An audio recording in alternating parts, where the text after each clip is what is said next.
Pergunta do consulente Erinaldo, da cidade de São Vicente. Pastor, essa pergunta aqui é da vida cristã.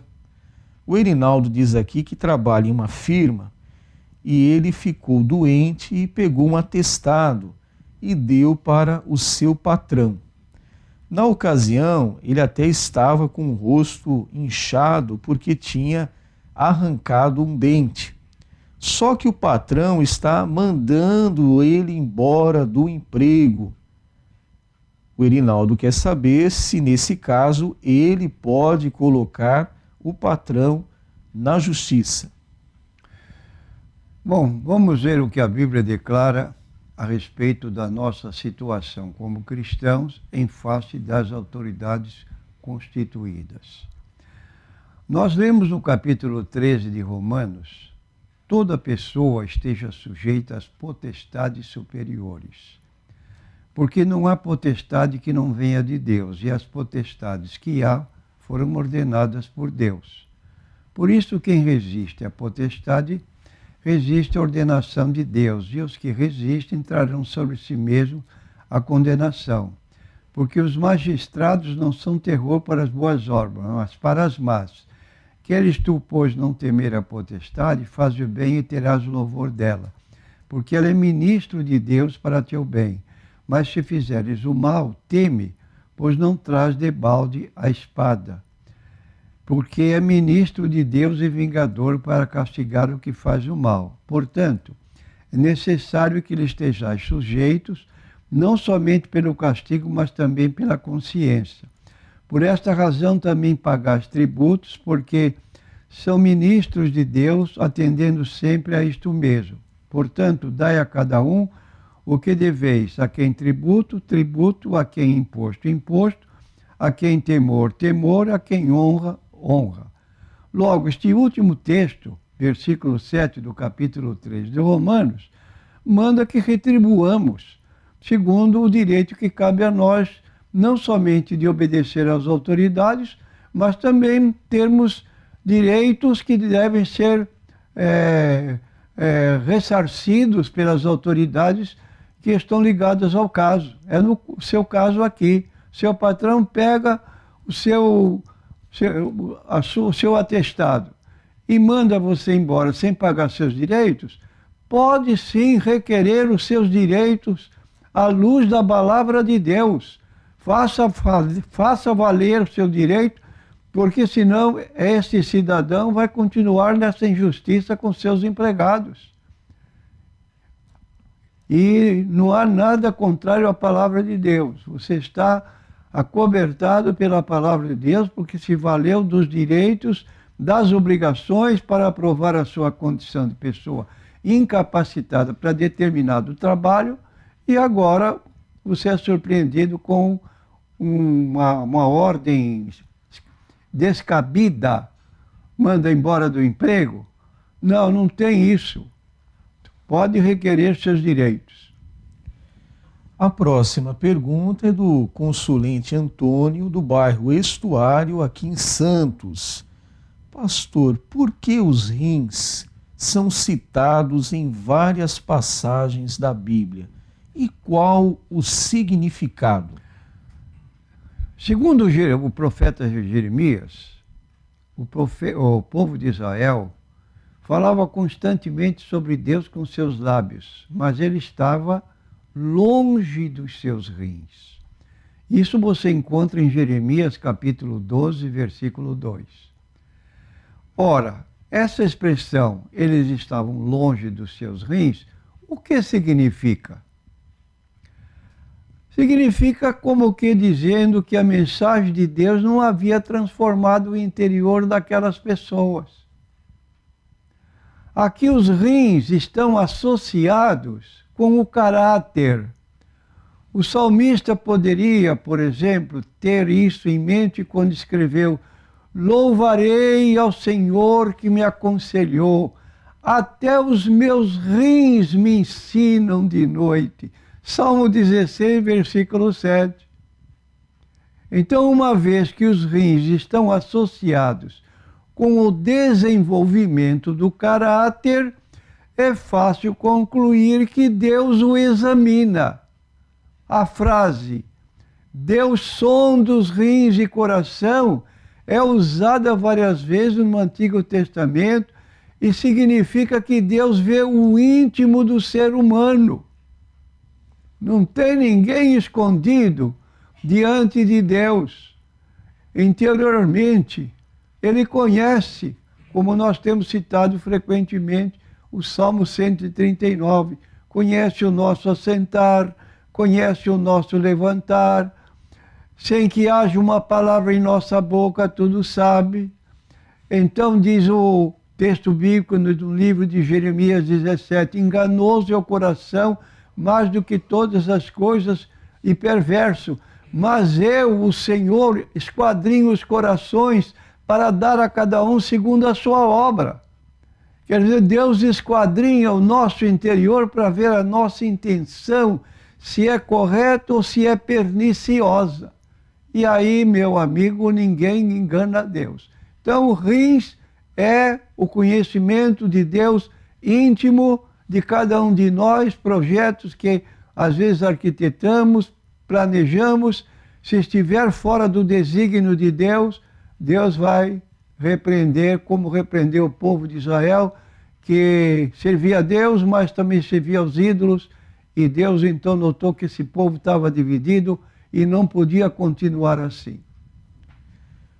Mais uma pergunta do consulente Antônio, do bairro Estuário. Pastor, é correto um cristão acompanhar a viúva de um amigo na missa do sétimo dia ou ir também a um batismo na Igreja Católica? Segundo eu vejo aqui, eu penso que nenhum cristão agiria nas duas circunstâncias apontadas com apoio da Bíblia. Acompanhar a viúva de um amigo já deixa suspeita de falta de fidelidade da viúva. O marido morre, logo alguém vai acompanhar a viúva. Quanto participar de uma missa? Em segundo lugar, participar da missa para sufrágio da alma do falecido não tem apoio bíblico. Contrariamente ao que diz a Bíblia, ensinando sobre a Eucaristia, diz a Igreja Católica que a Eucaristia é um sacramento que, pela admirável conversão de toda a substância do pão no corpo de Jesus Cristo e de toda a substância do vinho no seu precioso sangue, contém verdadeira, real e substancialmente o corpo, sangue, alma, divindade de Jesus Cristo, nosso Senhor, debaixo das espécies do pão e do vinho, para ser nosso alimento espiritual. Ensina que na Eucaristia está o mesmo Jesus Cristo que está no céu. Ora, uma pessoa que estuda a Bíblia vai aceitar que o próprio Jesus que está no céu está aqui na terra na forma de uma Eucaristia, na forma de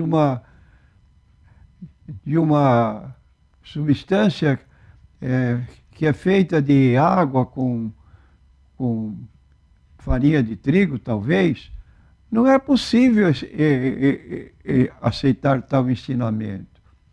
É por isso chamado um sacramento, que a pessoa não pode contestar, aceita, porque é o ensino da Igreja, e admitir que o corpo, o sangue, a alma, a divindade de Cristo esteja naquela broa, me permita a citação assim,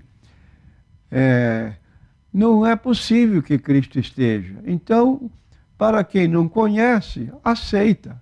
É um direito que tem cada pessoa de aceitar, segundo pode crer. Mas um cristão que lê a Bíblia, quando lê no capítulo 11 de 1 Coríntios, versículo 23 em diante, ali está o apóstolo Paulo dizendo que o pão simboliza o corpo de Cristo. Não literalmente o próprio Cristo está com seu corpo ali, mas aquele pão representa o corpo de Cristo, como se deu na própria celebração pelo Jesus. Este pão é o meu corpo que é partido por vós. Quer dizer, representa o meu corpo que é partido por vós. Não literalmente que ali estava alguém mastigando o próprio corpo de Cristo, como também na hora da distribuição do cálice. Este cálice é a nova aliança do meu sangue, não beberei mais do fruto da vide. Então está dizendo que aquele vinho é fruto da vide, de uma videira, não o próprio sangue de Cristo. Isto é o que nós encontramos em Mateus 26, 26 a 28. De modo que entender literalmente com o próprio Cristo, seu próprio corpo, seu sangue ali, presente na representação daquela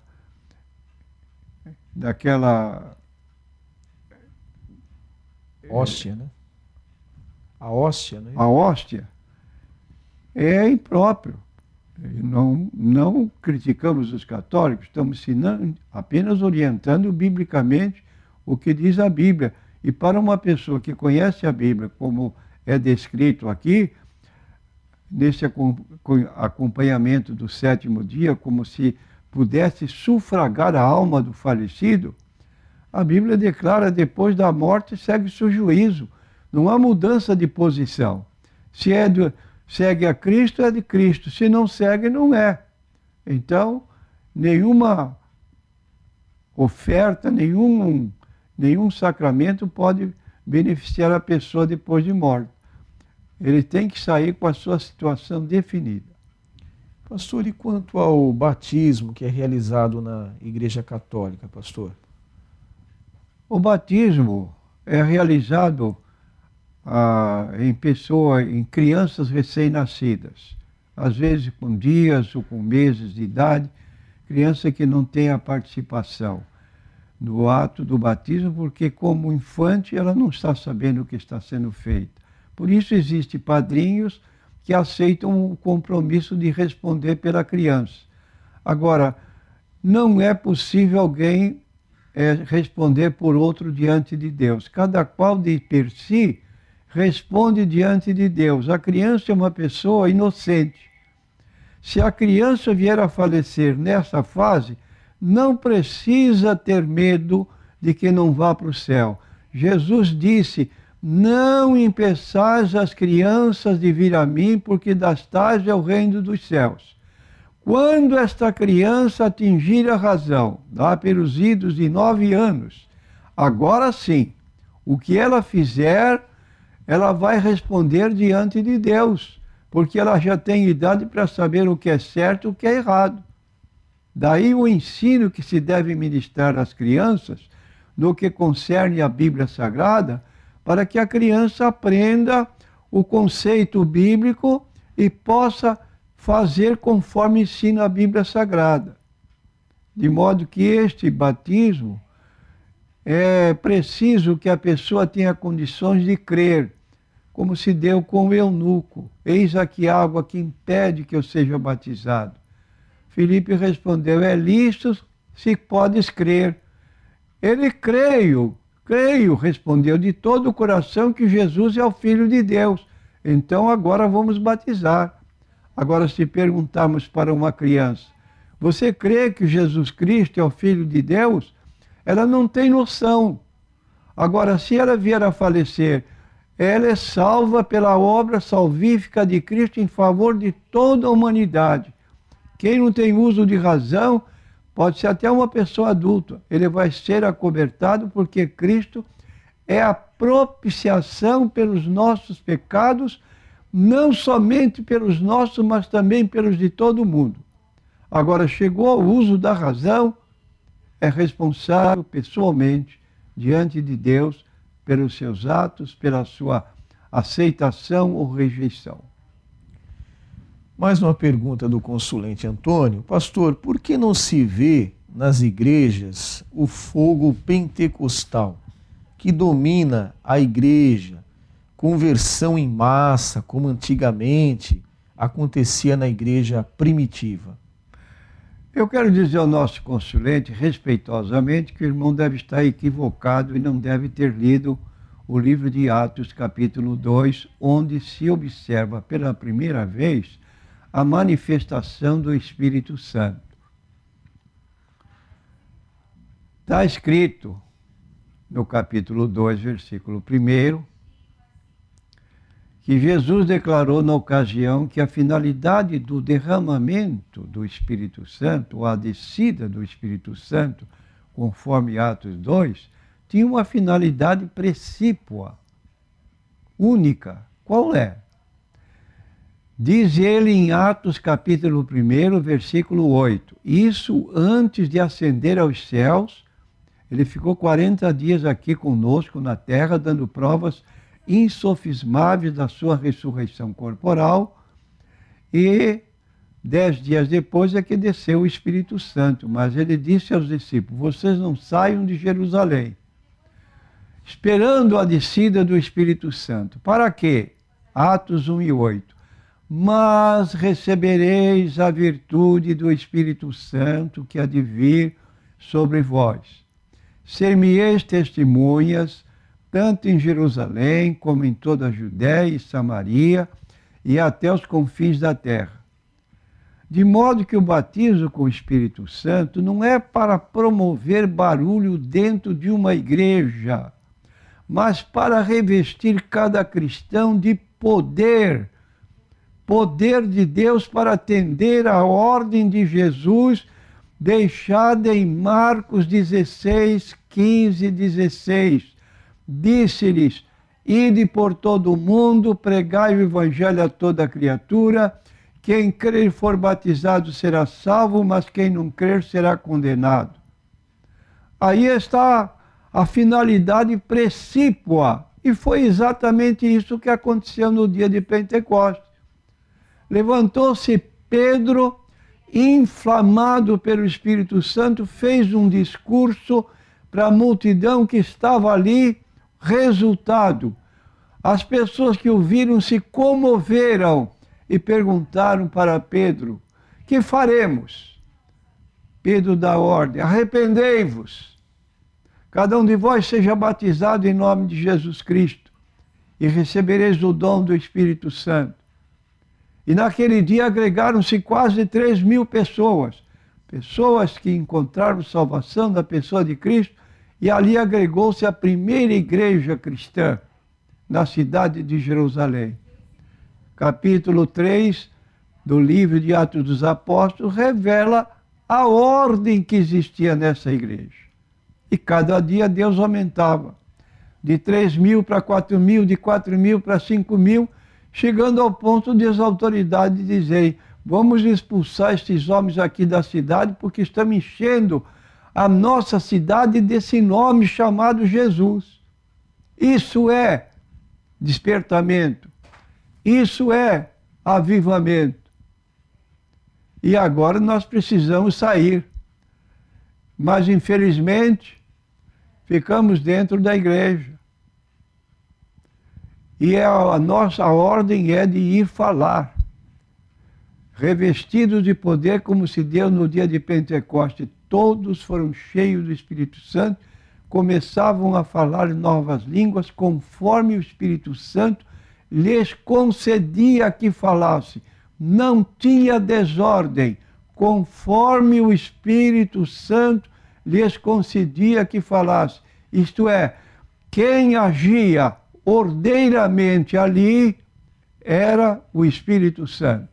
Ele estava dirigindo aquela descida do Espírito Santo para que os cristãos fossem revestidos de poder e pudessem testemunhar da pessoa do Senhor Jesus Cristo.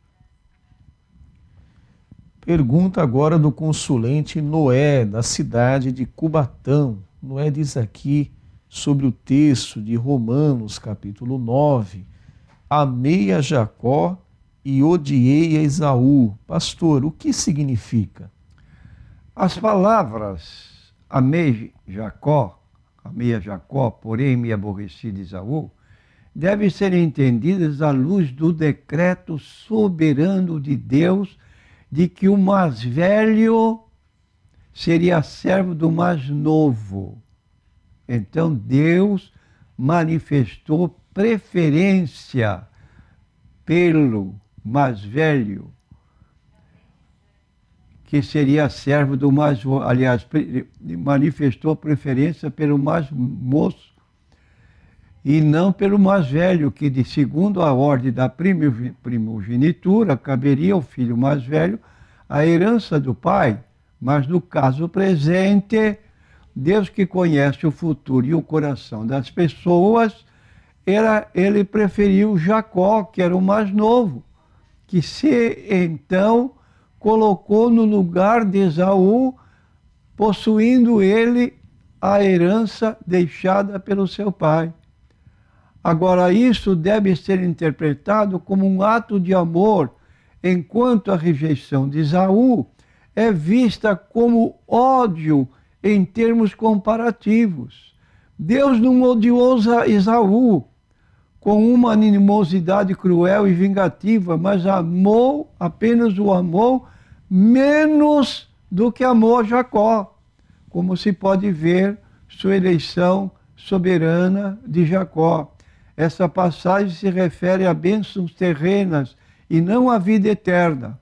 O fato de Deus ter se aborrecido com os descendentes de Esaú, que eram os edomitas, não significa que os edomitas individuais não pudessem ser salvos.